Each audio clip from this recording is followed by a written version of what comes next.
Bienvenue à la deuxième partie des deux présentations sur la cheville. Il s'agit de la suite de la première vidéo, et ici, nous passerons en revue quelques cas de fractures fréquemment rencontrés, puis nous examinerons plus en détail l'angle de Böhler, et enfin, nous nous pencherons sur les variantes anatomiques dont vous devez être conscient afin de ne pas les confondre avec des fractures. Les patients qui présentent un œdème de la malléole latérale ont souvent une lésion du 5e métatarsien. Il est donc important d'examiner soigneusement et systématiquement cette région, même si à proprement parler, elle fait partie du pied. Le tendon fibulaire s'insère à la base du 5e métatarsien. Donc si un patient présente un traumatisme par avulsion, l'épanchement associé peut diffuser et se répandre le long du tendon fibulaire, créant un œdème important autour de la malléole latérale. Si nous regardons attentivement cette incidence de profil, on remarque une ligne claire à la base du 5e métatarsien. Notez également l'œdème important des tissus mous de la cheville au niveau antérieur et postérieur. Reprenons notre quoi ou comment. Donc quoi, une fracture, ou de la base du 5e métatarsien du pied gauche. Comment, légèrement déplacé. Pour rédiger cette évaluation clinique préliminaire, nous dirions qu'il y a une fracture peu déplacée de la base du 5e métatarsien gauche. À la première analyse de ce cas, nous ne voyons pas de fracture évidente du tibia ou de la fibula, mais étudiez attentivement la partie médiale de la mortaise. Elle est mesurée à plus de 4 mm. Nous devons donc suspecter une autre lésion qui pourrait être responsable de cette situation. Nous devons alors analyser l'incidence de profil et explorer la partie supérieure de la jambe. Sur l'incidence de profil, il y a des signes évocateurs d'une fracture de la fibula, bien qu'il n'y ait pas encore assez de jambes visibles pour pouvoir faire un diagnostic certain. Nous avons donc besoin de voir le tibia et la fibula, de la cheville jusqu'au genou sur un seul et même cliché. Ces clichés ne sont pas toujours parfaits, très probablement parce que le patient a une longue jambe. Cependant, ils sont suffisamment informatifs pour nos besoins. Il est clair maintenant qu'il existe une fracture par contre-coup de la diaphyse de la fibula droite à la jonction tiers moyen, tiers inférieur, provoquée par le déplacement du talus. Il s'agit d'un exemple de fracture de Maisonneuve. Notez comment, sur l'incidence de face, la fracture semble être oblique, alors que sur l'incidence de profil, on voit clairement un fragment en aile de papillon. À titre informatif, s'il est toujours important de décrire un fragment en aile de papillon, le traitement d'une fracture de la fibula n'est pas vraiment modifié, car ce n'est pas l'os sur lequel repose principalement le poids du patient. En revanche, pour le tibia, le fémur ou l'humérus, ce type de fracture nécessite généralement l'insertion chirurgicale d'un clou intramédulaire. Une détection précoce est donc très utile pour la prise en charge future du patient. Reprenons notre quoi ou comment. Quoi, une fracture de Maisonneuve, ou de la jonction des tiers moyens, tiers distal de la diaphyse fibulaire droite. Comment, avec un fragment en aile de papillon et un déplacement latéral du talus. Pour rédiger cette évaluation clinique préliminaire, nous dirions qu'il existe une fracture de Maisonneuve à la jonction des tiers moyens et tiers distal de la diaphyse fibulaire droite, avec un fragment en aile de papillon et un déplacement latéral du talus. Pour résumer, une fracture de Maisonneuve est une fracture malléolaire médiale ou une lésion ligamentaire associée à une fracture haute de la fibula. Il faut toujours réaliser des clichés complémentaires du tibia et de la fibula lorsque vous êtes en présence d'une fracture déplacée et isolée de la malléole médiale ou de la malléole postérieure, mais également lorsque vous rencontrez un diastasis de l'espace libre médial ou latéral, sans fracture visible de la malléole ou de la fibula. Une fracture du pilon tibial est une fracture communitive du plafond tibial. Pour rappel, le plafond tibial forme le toit de l'articulation en mortaise. Cette fracture est provoquée par une force axiale très importante, entraînant la compression, l'impaction du talus sur le plafond tibial. On la retrouve typiquement après une chute d'une hauteur ou lors d'un accident de la route. La fibula n'est généralement pas fracturée dans ce type de blessure. Cependant, en raison de la force axiale, on peut également observer des fractures associées du calcanéum, du rachis lombaire. Sur le profil, le déplacement antérieur est flagrant et notez la mise en évidence d'une fracture oblique supplémentaire à travers la malléole postérieure du tibia. Remarquez l'œdème important des tissus mous, ainsi que la petite calcification arrondie près de l'insertion du tendon d'Achille à la face postérieure du calcanéum. Celle-ci ne doit pas être confondue avec une fracture. Quoi? Une fracture du pilon tibial ou du tibial gauche en distalité et de la malléole postérieure. Comment? Comminutive et intra-articulaire. Pour rédiger cette évaluation clinique préliminaire, nous dirions qu'il y a une fracture du pilon tibial et de la malléole postérieure gauche, comminutive et intra-articulaire. La classification de Salter-Harris est vraiment importante pour votre apprentissage, car vous retrouverez très souvent ce type de fracture, d'autant plus si vous êtes impliqué dans l'imagerie pédiatrique. Il existe 5 types de fractures référencées selon Salter-Harris, traditionnellement représentés par des chiffres romains. L'image que vous voyez ici donne un bon aperçu pictural des différents types. N'oubliez pas qu'elle s'applique à tous les os longs et pas seulement à l'os de la cheville. Les fractures de l'épiphyse distale du tibia représentent en fréquence le deuxième site de fracture des cartilages de croissance après celle du radius distal. Nous voyons ici une fracture de tillot, qui est une blessure pédiatrique relativement courante du membre inférieur. Il n'y a pas lieu de s'inquiéter outre mesure pour le terme tillot, car il s'agit en fait du nom spécifique d'une fracture de type Salter-Harris 3, localisée précisément à cet endroit de l'anatomie.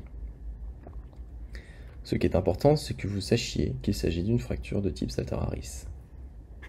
Ces fractures se produisent durant la période de transition vers la maturité osseuse, donc pendant l'adolescence, durant laquelle le cartilage de croissance du tibia va fusionner de façon asymétrique, en débutant à sa partie antéromédiale pour s'étendre ensuite latéralement.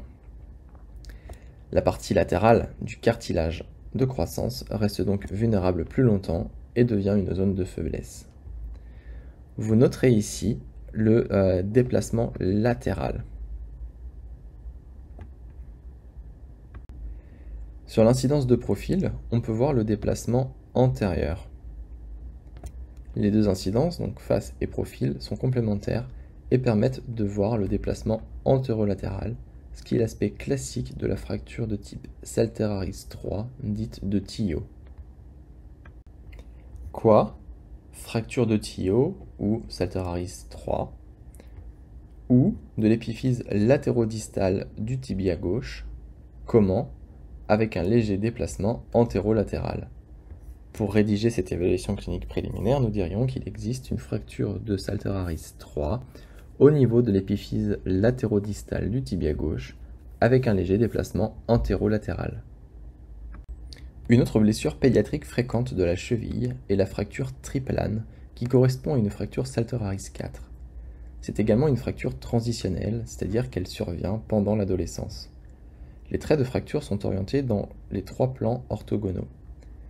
Sur l'incidence de la mortaise, nous pouvons voir une rupture de la corticale de l'angle médial du plafond tibial avec une fracture sagittale traversant l'épiphyse distale. Sur le profil, nous pouvons voir une fracture horizontale à travers la physe avec un petit glissement antérieur et une fracture oblique à travers la métaphyse postérieure. En résumé, nous avons une fracture sagittale à travers l'épiphyse distale, une fracture horizontale à travers la physe et une fracture oblique à travers la métaphyse postérieure. Voici la description classique de la fracture Salter-Harris 4, dite triplane. Quoi? Une fracture Salter-Harris 4 ou triplane, ou de la métaphyse, de la physe et de l'épiphyse distale du tibia gauche. Comment? Fracture sagittale pour l'épiphyse, transversale pour la physe, oblique pour la métaphyse, le tout peu déplacé. La rédaction de cette évaluation clinique préliminaire est légèrement plus complexe qu'habituellement, mais nous pouvons dire qu'il y a une fracture Salter-Harris de type 4 triplane, peu déplacée de la métaphyse, de la physe et de l'épiphyse du tibia distal gauche, L'épiphyse présente une fracture sagittale, la physe une fracture transversale et le métaphyse une fracture oblique. Des fractures chondrales ou ostéochondrales peuvent se produire au niveau du dôme thalien. Ostéo signifie os et chondral signifie cartilage. Une fracture chondrale ne serait pas visualisée sur le cliché car normalement le cartilage ne s'ossifie pas. En revanche, lorsque le cartilage se fracture et qu'un fragment osseux se détache, alors on peut détecter cette fracture. Les fractures ostéochondrales sont le plus souvent observées aux angles médians ou latéraux du dôme thalien. Il est très important de pouvoir différencier une fracture ostéochondrale de l'ostéochondrite disséquante que nous allons examiner dans quelques instants. Quoi, une fracture ostéochondrale, ou du bord latéral du dôme thalien droit, comment, légèrement déplacé. Pour rédiger cette évaluation clinique préliminaire, nous dirions qu'il y a une fracture ostéochondrale peu déplacée du bord latéral du dôme thalien droit.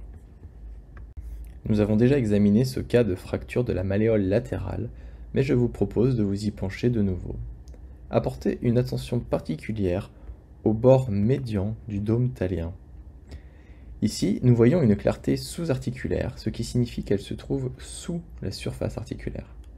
Le patient a probablement subi dans le passé une fracture ostéochondrale non traitée et qui n'a pas guéri correctement.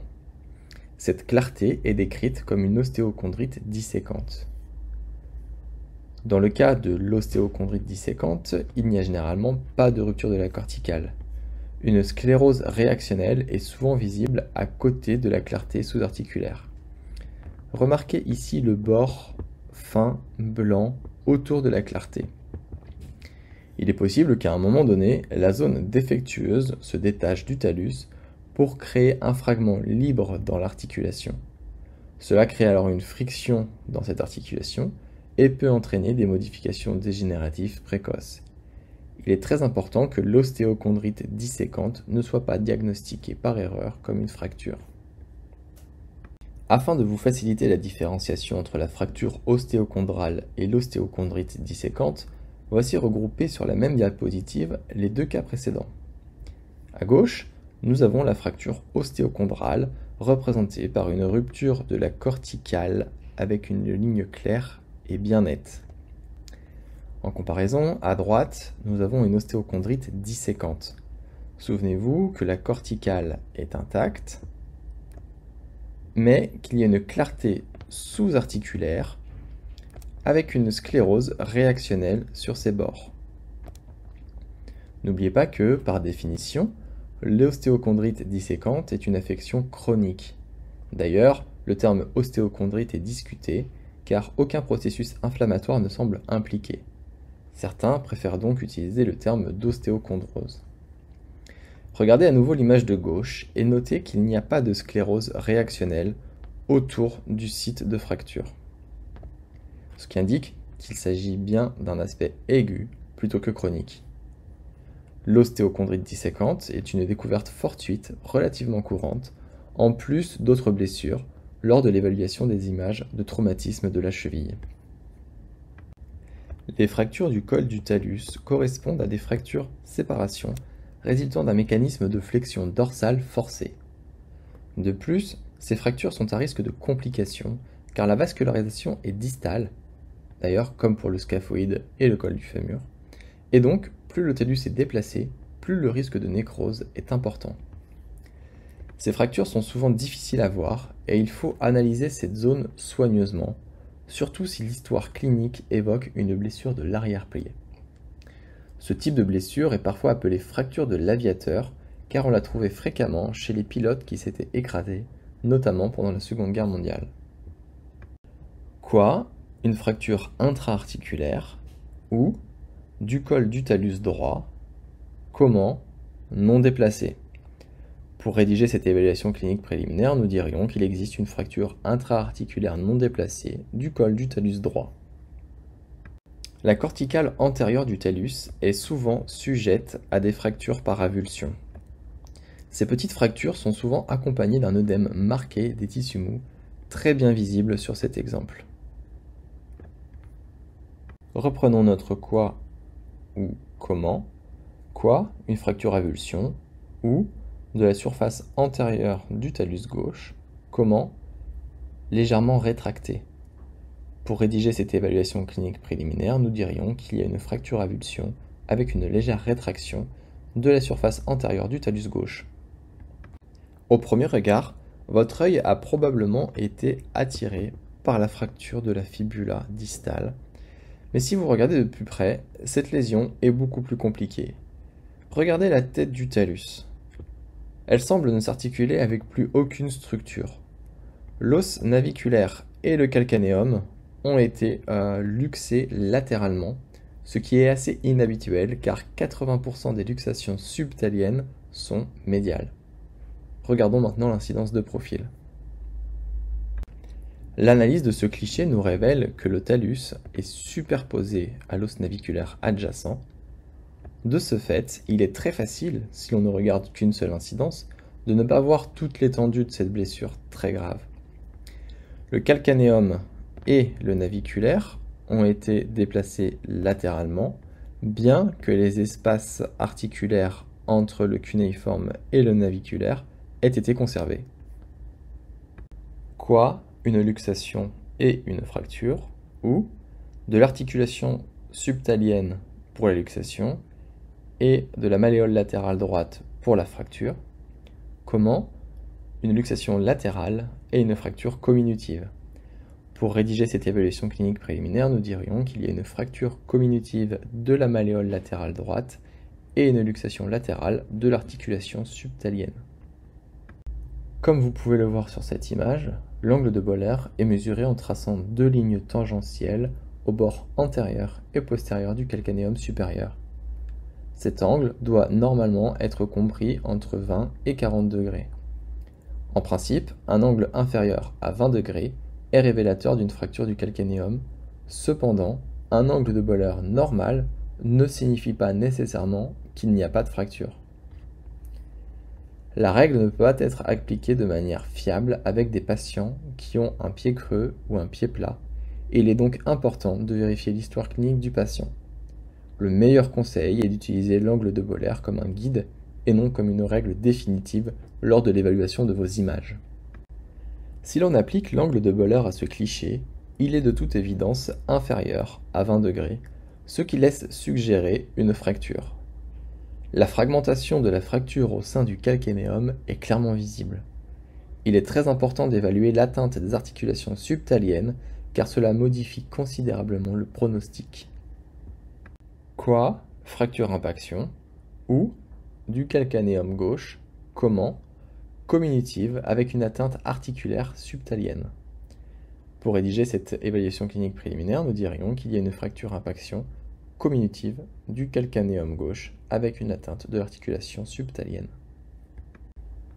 Les variantes anatomiques se retrouvent à plusieurs emplacements autour de la cheville et du pied.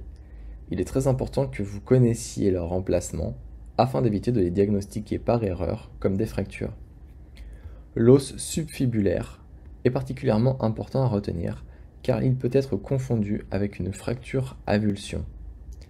Son aspect est pourtant très différent de celui d'une fracture. Regardez comme sa corticale est très lisse et arrondie. Une fracture par avulsion serait irrégulière et une partie de la corticale serait manquante. Si vous regardez attentivement, vous pouvez régulièrement voir l'emplacement initial d'où le fragment s'est avulsé. L'os subtibial se trouve à l'extrémité distale de la malléole médiale. Ceci peut souvent être particulièrement problématique pour le lecteur inexpérimenté. Comme toutes les variantes anatomiques, elle présente une corticale lisse et bien définie. La seconde partie du cours consacré à la cheville se termine ici. Merci d'avoir participé à cette présentation et à très bientôt.